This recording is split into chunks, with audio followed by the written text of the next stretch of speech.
नमस्कार दोस्तों, welcome to learning goals. आज हम लोग पॉलिटी के कमीशन के बारे में जानकारी लेंगे जिसका नाम है national commission for scheduled caste and scheduled tribe. Article number 338 and article number 338 ए।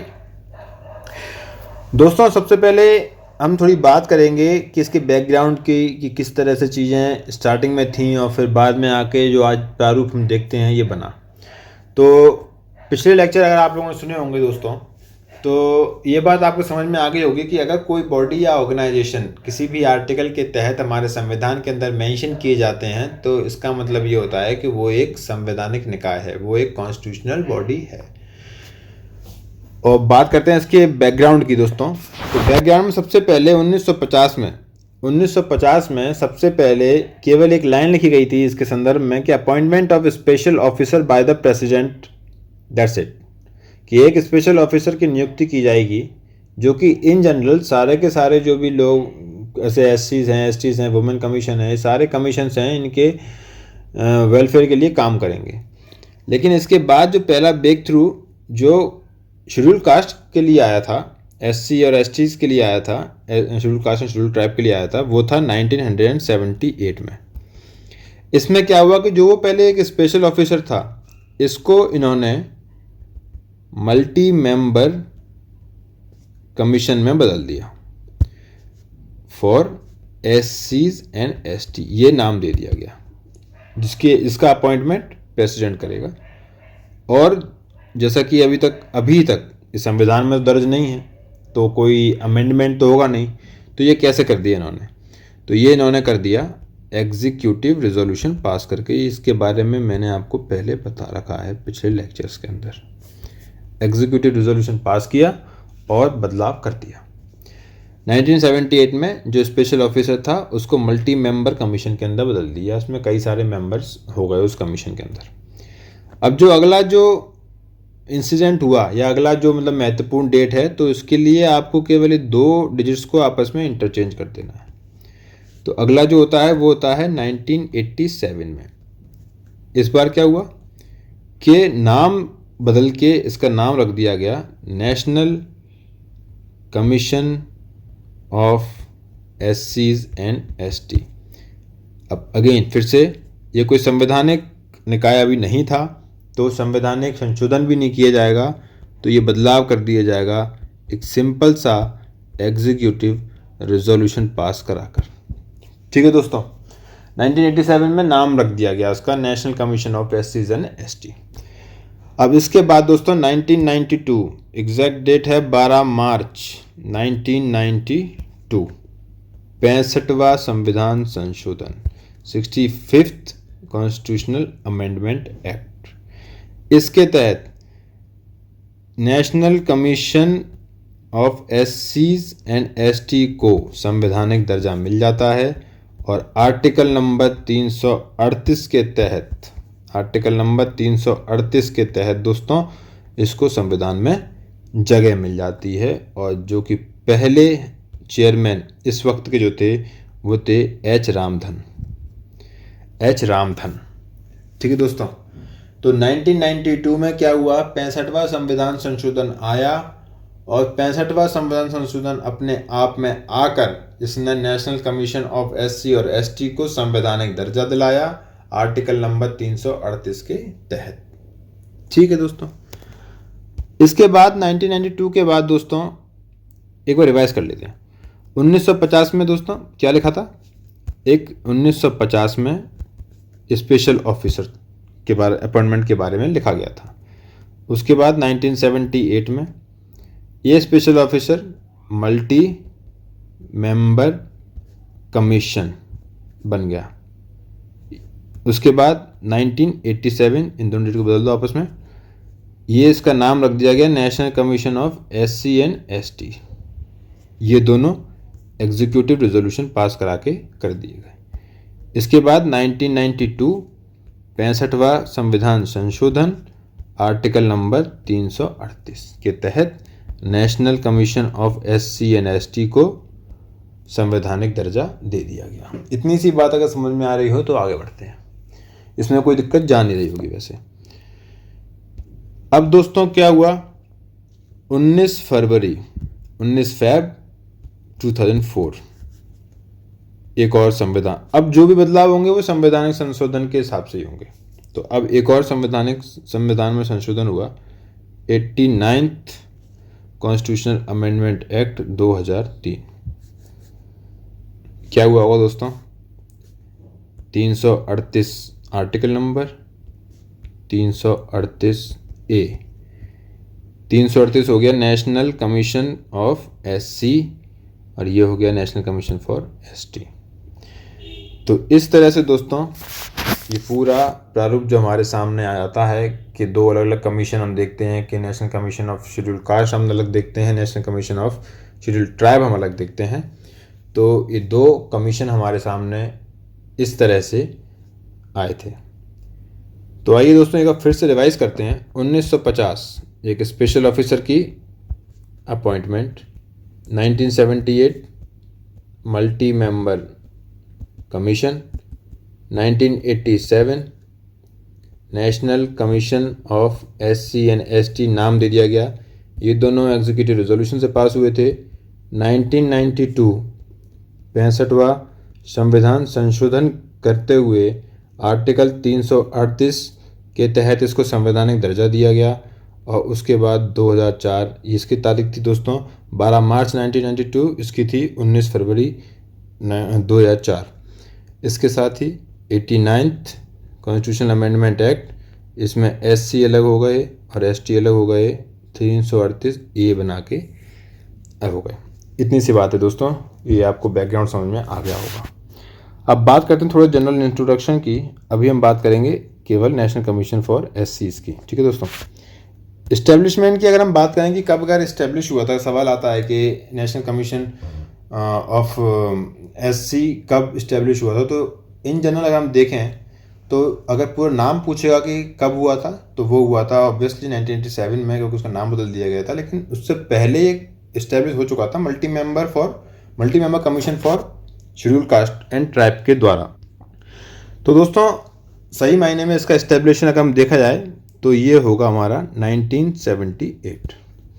और जो आज का जो प्रारूप है इसका अगर इस्टेब्लिशमेंट देखा जाए तो वो कब होगा? 2004 में, क्योंकि ये ST इसमें से अलग हो गया। तो पहला हमारा इस्टेब्लिशमेंट ये है और करंट वाला ये है। ऑप्शन में दोनों ही नहीं आएंगे, एक ही आएगा। तो जो आएगा वो आपको टिक करना है। तो जैसे कि आप जानते हैं कि ये संविधान में हो गया, तो ये कॉन्स्टिट्यूशन बॉडी भी हो चुकी है। ये इसका हेडक्वार्टर न्यू दिल्ली में है और जो से करंट चेयरमैन हैं वो हैं दोस्तों रामशंकर कठेरिया। ये सारी बातें लिख लीजिएगा क्योंकि ये नोट्स में नहीं है। अच्छा दोस्तों, एक महत्वपूर्ण बात है, अगर क्वेश्चन अगर ये आता है कि किस नोडल मिनिस्ट्री के अंदर नेशनल कमीशन ऑफ किस नोडल मिनिस्ट्री के अंदर national commission of schedule caste काम करती है, तो इसका सिंपल सा जवाब है दोस्तों ministry of social justice and empowerment. Ministry of social justice and empowerment. ठीक है दोस्तों, और एक छोटी सी बात है कि अभी तक इसमें कोई भी फीमेल आपकी नहीं रही है प्रेसिडेंट, और एक जो थे PL पुनिया जी करके हैं वो लगातार 2 टर्म के लिए सिलेक्ट हुए थे। इतनी सी बातें दोस्तों समझ में आती है आप लोगों को। अगर ये याद रखना हो तो याद रखना, फैक्ट नहीं है, लिख लो इसको कि PPT में नहीं मिलेगा। मैं आपको दोबारा बता रहा हूँ, PPT में केवल जनरल चीज़ें मिलेंगी जो आपको लक्ष्मीकांत से रेफरेंस लेने पे शायद मिल जाए। ठीक है दोस्तों, अब बात करते हैं हम इसके कॉन्स्टिट्यूशन की, स्ट्रक्चर की और अपॉइंटमेंट की। तो अब आर्टिकल नंबर 338 है, तो ऑब्वियस ही बात है इसके भी सबसेक्शंस होंगे। तो आर्टिकल नंबर 338(1) में क्या लिखा गया होगा कि ये एक national commission for schedule caste will be there. और 338(2) इसमें दोस्तों इसके स्ट्रक्चर की बात की गई है और इसके सर्विस कंडीशन की बात की गई है। इसके बारे में थोड़ा विस्तार से पढ़ते हैं। स्ट्रक्चर किस में दिया गया है दोस्तों? 338(2) में। ठीक है दोस्तों, इसके बाद में स्ट्रक्चर के तौर पे एक चेयरमैन होगा, एक वाइस चेयरमैन होगा और 3 अदर मेंबर होंगे। इसको याद कर लीजिए, एक चेयरमैन, एक वाइस चेयरमैन और 3 अदर मेंबर्स। क्यों याद करने क्यों कह रहा हूँ? क्योंकि यही एससी का होगा, यही एसटी का होगा, यही बीसीस का होगा, बैकवर्ड क्लासेस का भी। ये जो स्ट्रक्चर है तीनों में सेम रहेगा, तो उसमें दिक्कत जानी नहीं चाहिए। एक बार याद कर लीजिए, आपको 3 कमीशन के लिए आपको तैयार हो जाएंगे। ठीक है दोस्तों, स्ट्रक्चर में एक चेयरमैन है, एक वाइस चेयरमैन है और 3 हमारे अदर मेंबर्स हैं। अब जो इनकी सर्विस कंडीशन जो कि इसी 338(2) में ही आती हैं, सर्विस कंडीशन मोस्टली केसेस में अगर वो ऑटोनॉमस बॉडी नहीं है तो इन सब की वो प्रेसिडेंट ही तय कर रहा होगा, इन जनरल है। ठीक है दोस्तों, तो 338(2) में 2 चीज़ें थीं। 338(2) में 2 चीज़ें थीं। एक था अपना स्ट्रक्चर में हमने पढ़ लिया, याद भी कर लिया है कि एक चेयरमैन, एक वाइस चेयरमैन और 3 अदर मेंबर, कुल मिला के 5 हो जाते हैं। ठीक है, और सर्विस कंडीशन प्रेसिडेंट जैसा चाहे वैसे। अगला आता है दोस्तों 338(3). इसमें केवल और केवल यह है कि प्रेसिडेंट ही इनको अपॉइंट करेगा, प्रेसिडेंट ही इनको अपॉइंट करेगा। ठीक है दोस्तों, तो अब यहाँ से हम आगे बढ़ते हैं। तो आर्टिकल नंबर 338(5), इसमें दिए गए हैं इसके फंक्शन। अब फंक्शन किस तरह से काम करेगा, तो दोस्तों इसकी ये हमारी पीपीटी के अंदर मेंशन किए गए होंगे। तो ऑब्वियस सी बात है, खुद सोच के देखिए कि अगर हम एक नेशनल कमीशन फॉर एससी बना रहे हैं तो वो किन किन चीज़ों पर काम करेगी। ऑब्वियसली वो इंस्पेक्शन करेगी, वो सुपरिटेंडेंट्स करेगी, वो इम्प्लीमेंटेशन कराएगी, जो भी रिव्यूज़ हैं, कॉन्स्टिट्यूशनल लीगल सेफगार्ड प्रोवाइड कराएगी एससीज़ को, और कॉन्स्टिट्यूशनल प्रोटेक्शन उनको देगी। ठीक है, अगर कभी कहीं कोई पीड़ित होता है, ये सेकंड नंबर पॉइंट है, अगर कभी कहीं कोई पीड़ित होता है, जैसे कि अगर कहीं पे एट्रोसिटी हुई है तो उसमें इन्वेस्टिगेट करेगी और इस तरह के हर मामले को ये सुनेंगे जो भी एससीज़ के इंटरेस्ट में होगा। ठीक है दोस्तों, और अगर प्रेसिडेंट, तीसरा नंबर काम क्या है, इसका फंक्शन क्या है कि अगर प्रेसिडेंट ने अगर कोई ऑर्डर निकाला है या कोई काम दिया है या कोई प्रोटेक्शन संरक्षण दिया है सोशल इकोनॉमिक डेवलपमेंट को इंटरेस्ट में रखते हुए, तो कॉन्स्टिट्यूशन इनको बाध्य करता है कि आपको वो एससीज़ के फेवर में करने ही पड़ेंगे। और इसके बाद एक रिपोर्ट बनती है जो हर एनुअली प्रेसिडेंट को ये कमीशन सौंपता है, या तो हर साल सौंपेगा या फिर जब भी प्रेसिडेंट मांग लेगा तब देना पड़ेगा आपको, कि आपने कौन कौन से एक्शंस लिए हैं, कौन कौन से एक्शंस नहीं लिए हैं। मतलब आपको जो स्टेप आपने जो लिया है उसका आपको जस्टिफाई करना पड़ेगा, लिया है तो क्यों लिया है, और नहीं लिया है तो क्यों नहीं लिया है। और वो रिपोर्ट प्रेसिडेंट फर्दर पार्लियामेंट के सामने टेबल करेगा विद ऑल द मेमोरेंडम्स के जस्टिफिकेशन एंड मेमोरेंडम्स। ठीक है दोस्तों, तो ये हो गए हमारे फंक्शन, जो कि फंक्शन हमारे दिए हुए थे 338(5) के अंदर दिए गए थे हमारे फंक्शंस। तो ये पीपीटी के अंदर है, तो परेशान मत होइएगा। आर्टिकल नंबर अब आता है 338(8). इसमें पावर्स हैं दोस्तों, पावर्स। हमने फंक्शन के बारे में बात कर ली, अब हम पावर्स के बारे में बात करेंगे कि एक्चुअली जो कमीशन है वो किस तरह की पावर लिए हुए हैं। तो दोस्तों जितनी भी ऐसी कमीशंस होते हैं ना, जो संवैधानिक निकाय होते हैं, तो ज़्यादातरों के पास में सिविल कोड की पावर होती है, सिविल कोड की। ये केस जो अभी पढ़ा रहा हूँ ना मैं, ये सेम एससी में है, सेम एसटी में है, तो ये आप दोनों को लेके चलिएगा। ठीक है, फंक्शंस अलग हैं, फंक्शंस मैं बाद में बताऊँगा। ये फंक्शंस केवल एससीज़ के थे, फंक्शन एसटी के अलग हैं जो अभी बताएंगे बाद में। तो दोस्तों जो सिविल कोड की तरह ये काम करते हैं, इसकी पावर है, पावर क्या है, सिविल कोड की तरह। अब बेसिकली 5 चीज़ें आप याद रख लीजिए कि पावर के, अगर सिविल कोड है तो वो क्या कर सकता है। वो समन जारी कर सकता है किसी भी पर्सन को, पर्सन ये महत्वपूर्ण वर्ड है, पर्सन को किसी भी इंडिया के पार्ट में, कि भाई वो हाजिर होगा तो हाजिर होना पड़ेगा उसको, पर्सन को। दूसरा, किसी भी डॉक्यूमेंट को अगर वो चाहे तो रिवील करा सकता है। तीसरा, किसी भी एविडेंस को, एविडेंस ऑन एफिडेविट, ये मंगा सकता है। चौथा, किसी भी पब्लिक रिकॉर्ड को। और पांचवा, किसी भी एविडेंस का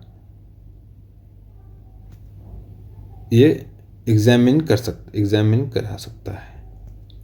ठीक है, ये 5 आप याद कर लीजिए। पर्सन, डॉक्यूमेंट, कोई भी डॉक्यूमेंट हो सकता है, या evidence on affidavit, public record, अगर कोई विटनेस है तो विटनेस का एग्जामिन भी करा सकता है ये। तो उसमें 5 चीज़ें हो गई। दोबारा लिखता हूँ उसको, दोबारा साथ में याद करिएगा। किसी भी पर्सन को बुला सकता है, कोई भी डॉक्यूमेंट,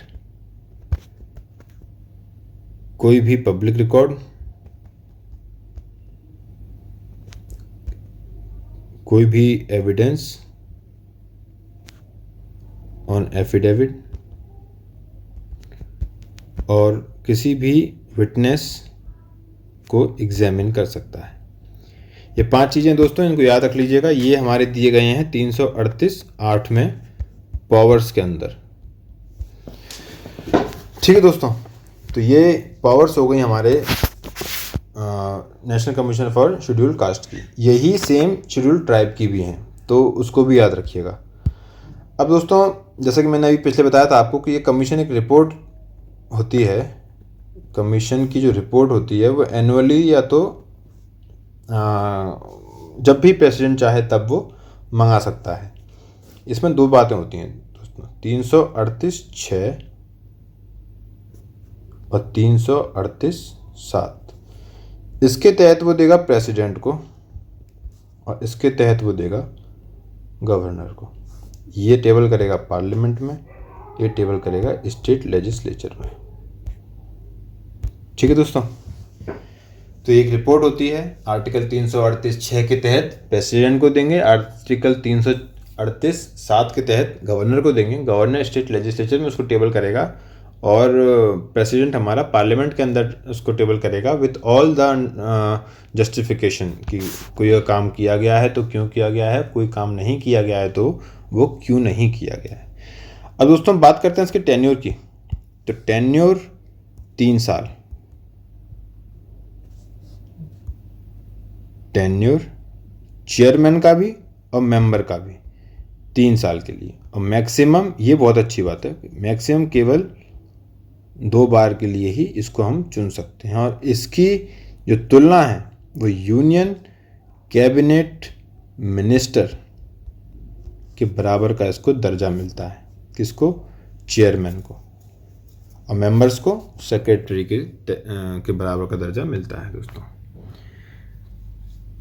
तो इतनी सी बात आपको अगर समझ में आ रही हो तो हम आगे बढ़ते हैं।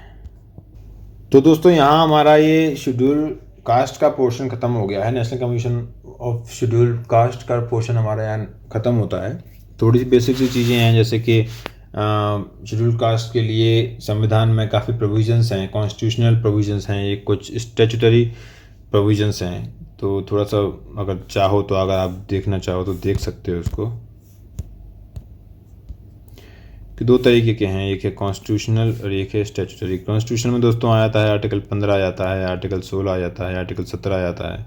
15 में क्या है, एजुकेशन रिजर्वेशन मिल जाता है। 16 में हमें पब्लिक एम्प्लॉयमेंट में रिजर्वेशन मिल जाता है। 17 में अबॉलिशमेंट ऑफ अनटचेबिलिटी हो जाती है। आर्टिकल 330 में हमें लोकसभा में सीटें रिजर्वेशन मिल जाती हैं। और आर्टिकल 330 में स्टेट लेजिस्लेचर के अंदर रिजर्वेशन हो जाती हैं। और स्टैट्यूटरी बॉडी के अंदर जैसे कि सिविल राइट्स का प्रोटेक्शन है 1995 का, या SC/ST सिविल राइट्स का है, SC/ST प्रिवेंशन एट्रोसिटी एक्ट है 1989 का, या फिर पैसा 1996 का है, 96 का है। और ट्रेडिशनल फॉरेस्ट ड्वेलिंग एक्ट होता है 2006 में। ये सब स्टैट्यूटरी बॉडी हैं, तो ये इनसे भी इनको काफ़ी प्रोटेक्शन दी गई है भारत सरकार के द्वारा। तो अब बात करें शेड्यूल ट्राइब की। तो दोस्तों शेड्यूल्ड ट्राइब, ये बात वही शुरू होगी जैसे मैं बताया था, स्टार्टिंग हम वहीं से करेंगे कि 1950 में एक स्पेशल ऑफिसर बनाया गया और उसके बाद में 1978 में उस स्पेशल ऑफिसर की जगह पे मल्टी मेंबर कमीशन बना दिया गया। 87 में नाम बदल दिया गया, national commission of SC and ST कर दिया गया। फिर 12 मार्च 1992 में 65वें संविधान संशोधन के तहत इसको संवैधानिक दर्जा दिया जाता है आर्टिकल नंबर 338 के तहत। उसके बाद 19 फरवरी 2004 में 89th कॉन्स्टिट्यूशन अमेंडमेंट एक्ट 2003 में आर्टिकल 338 के तहत नेशनल कमीशन ऑफ एससी बना दिया जाता है और आर्टिकल 338A के तहत नेशनल कमीशन ऑफ एसटी बना दिया जाता है। तो दोस्तों अगर बात करें फिर से वहीं इस्टेब्लिशमेंट कब हुई थी तो उसको 1978 ही बोलेंगे। करंट इस्टेब्लिशमेंट बात करेंगे तो फरवरी 2004 बोलेंगे, जब से वो फोर्स में लाया गया था। बेसिस ऑब्वियसली इसका 338 से पार्ट 16 में है ये। नेचर हमारा इसका कॉन्स्टिट्यूशनल है। मिनिस्ट्री, ये अच्छा सवाल आता है। मिनिस्ट्री अब ये सोशल जस्टिस एम्पावरमेंट में नहीं आएगा, अब ये आएगा हमारा मिनिस्ट्री ट्राइबल वेलफेयर मिनिस्ट्री। ये लिख लीजिएगा, ये नोट्स में नहीं मिलेगा। Tribal welfare ministry, headquarter obviously नई दिल्ली में होगा। और रीजनल एमपी के लोगों के लिए ये इतना इंपॉर्टेंट इसलिए हो जाता है क्योंकि इसमें रीजनल ब्रांचेस हैं और एक रीजनल ब्रांच इसके लिए है भोपाल में। एक भोपाल में है, फिर जयपुर है, रांची है, भुवनेश्वर है और शिलोंग है। भोपाल हो गया, जयपुर हो गया, रांची हो गया, भुवनेश्वर हो गया और शिलोंग हो गया। ठीक है दोस्तों, तो इसके जो आज का जो पद है इसका, ये खाली पड़ा हुआ है। मतलब आज के टाइम पे इसमें कोई चेयरमैन नहीं है। पहले चेयरमैन उस टाइम पे रहे होंगे 2004 में कुंवर सिंह टेकम है। आप एक बार थोड़ा देख लीजिएगा, मैं भूल रहा हूँ। कुंवर सिंह टेकम ही है जहाँ तक है शायद। तो और एससी में कोई महिला नहीं थी चेयरमैन, और एसटी में एक महिला चेयरमैन 2007 में बनी थी, जो उर्मिला सिंह नाम है उनका। और उसके बाद में दोस्तों हम इसकी बात करते हैं, स्ट्रक्चर की बात करेंगे। स्ट्रक्चर जैसे मैंने पहले बताया था आपको कि इस स्ट्रक्चर में तीनों का स्ट्रक्चर सेम है। स्ट्रक्चर में क्या क्या है, एक हमारे चेयरमैन हैं, लिख लीजिएगा इसको। एक हमारे वाइस चेयरमैन हैं और हमारे 3 अदर मेंबर्स हैं। ये मैंने आपको बताया था कि चेयरमैन यूनियन कैबिनेट मंत्री का दर्जा रखता है और ये गवर्नमेंट ऑफ इंडिया के अंदर सेक्रेटरी का दर्जा रखते हैं मेंबर्स। ठीक है दोस्तों, ये हो गया इसका स्ट्रक्चर। अपॉइंटमेंट राष्ट्रपति द्वारा होगा, सर्विस कंडीशन राष्ट्रपति द्वारा होगा। टेन्योर वही 3 साल, मैक्सिमम 2 टर्म के लिए कोई चुना जा सकता है। और सैलरी जो भी होगी इसकी, सैलरी जो हमारा वो होगा ना मेंबर्स, उनकी जो सैलरी होगी वो secretary to government of India के बराबर होगी। कमीशन अपनी रिपोर्ट सबमिट करेगा राष्ट्रपति को हर साल, जब भी राष्ट्रपति मांग ले तब। ठीक है दोस्तों, और राष्ट्रपति उसको ऑब्वियस सी बात है टेबल करेगा पार्लियामेंट के सामने with all the justification that why that work is being done और why that work was not done. ठीक है दोस्तों, काम इसके वही रहेंगे, नहीं काम बदल जाएंगे, सॉरी पावर्स वही रहेंगी लेकिन काम बदल जाएंगे। काम वर्क ये क्या करेंगे, कॉन्स्टिट्यूशनल प्रोटेक्शन प्रोवाइड कराएंगे ट्राइब्स को। कॉन्स्टिट्यूशनल प्रोटेक्शन प्रोवाइड कराएंगे ट्राइब्स को। ठीक है दोस्तों, इसके बाद ही ये एक स्पेशल कंप्लेंट्स जो भी आएंगी इनके एसटीज के राइट के खिलाफ, एसटीज के राइट के खिलाफ अगर कोई कंप्लेंट आएगी, स्पेशल कंप्लेंट अगर कोई आएगी तो उसमें इन्वेस्टिगेशन भी यही लोग करेंगे।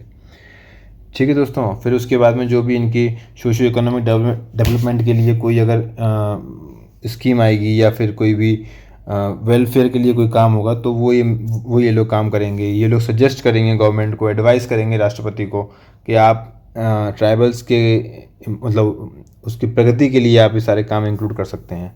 और ऑब्वियसली बात है वो आखिरी में वो पॉइंट तो हमको लिखना ही होता है कि प्रेसिडेंट को ये अपने एक रिपोर्ट सबमिट करते हैं अपने अधिकारों के बारे में बताते हुए कि हमको इस साल में ये तकलीफ़ें आई थी और हमने ये चीज़ें रिजॉल्व कर ली, या फिर हमारे ट्राइबल जो लोग हैं हमारे उनकी बेहतरी के लिए हम लोगों ने क्या क्या काम किए हैं और क्या क्या काम हमने नहीं किए हैं, उसका रीज़न भी हमको देना होता है।